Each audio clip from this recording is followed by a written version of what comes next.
Congrats on directing your first episode, and it's Chicago PD.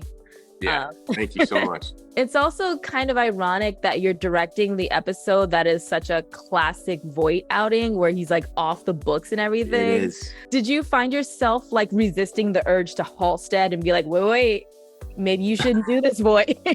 I've been a fan of our show since the beginning, since day one. And one of the things that makes our show so great is how much we live in the gray area and, how far we're willing to push the boundary of a viewer to go, man, this guy is doing some really off the rails, man on fire, illegal sometimes stuff, but I still respect that he's doing it because it seems like someone's got to do it. That's a great trick that we get to do as storytellers.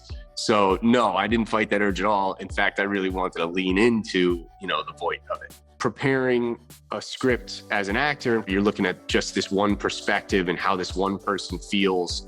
And then directing, you're looking at the big picture. And so with this story in particular, and with Jason, and the fact that it's like kind of a throwback old school PD episode, it's a story in a format that I know very well. So it was kind of a seamless experience. Was there anything that was surprising or challenging for you, like stepping into this role? I know you shadowed the director before. A bunch. Yeah. I shadowed a bunch. I shadowed one of our producers, Chad, and Mark Roskin and Bethany Rooney, who were all great directors. And I learned a lot shadowing.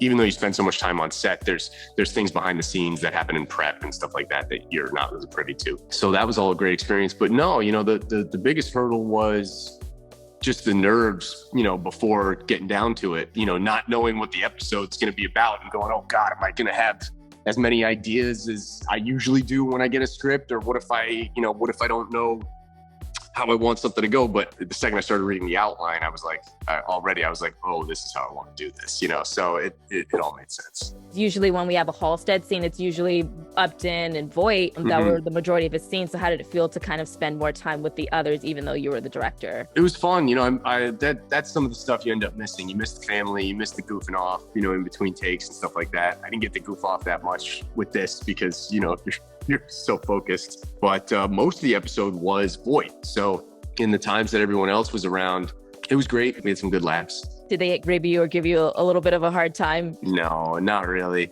The crew did, some of the camera guys maybe a little bit, because that's fun.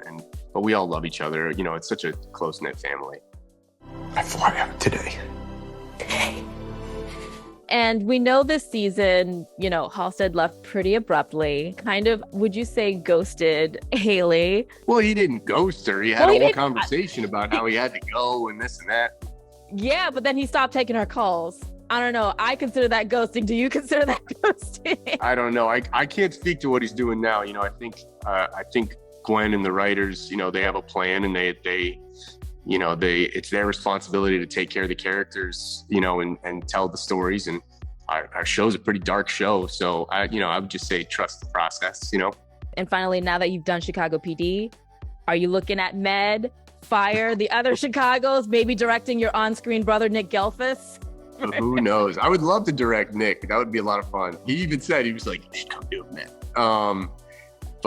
Yeah, who knows? Who knows what's next? We'll see. I'm not opposed to it. Yes. And you're not opposed to Halstead potentially returning at all? Never say never. Yeah.